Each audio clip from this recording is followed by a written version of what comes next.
पेयजल आपूर्ति, कचरा, स्वास्थ्य और आपातकालीन विभाग के नए कार्यालयों के उद्घाटन के साथ ही कुछ नई योजनाओं के बारे में मेयर गौतम देव ने जानकारी दी।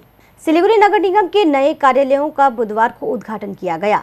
1 करोड़ 16 लाख रुपए की खर्च से हाल ही में नगर निगम की नई बिल्डिंग का निर्माण किया गया था।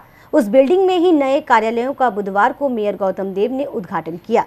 इस अवसर पर निगम के चेयरमैन प्रतुल चक्रवर्ती, डिप्टी मेयर रंजन सरकार, मेयर परिषद दुलाल दत्त, मानिक दे समेत अन्य वरिष्ठ लोग उपस्थित थे। इस दौरान मेयर ने बताया कि इस भवन में नई लिफ्ट लगाई जाएगी। এটাতে আমাদের health, water supply, disaster management control, SWM এর হলঘর এবং নিচে 2 wheeler parking with charging station, উপরে সোলার প্ল্যান্ট তৈরি হয়েছে। সেটা আজকে উদ্বোধন হয়নি, সেটা একটা বেসরকারি সংস্থা করছে। 1 কোটি 16 লক্ষ টাকার কাজ আমরা আজকে উদ্বোধন করলাম। এর সাথে লিফটের টাকা যোগ হবে আর 40 লক্ষ টাকা দিয়ে সোলার প্যানেল যেটা বসিয়েছে 25 কিলোওয়াটে, সেটাও আমরা এই মাসের এন্ডে বা মার্চের ফার্স্ট উইকে উদ্বোধন করব।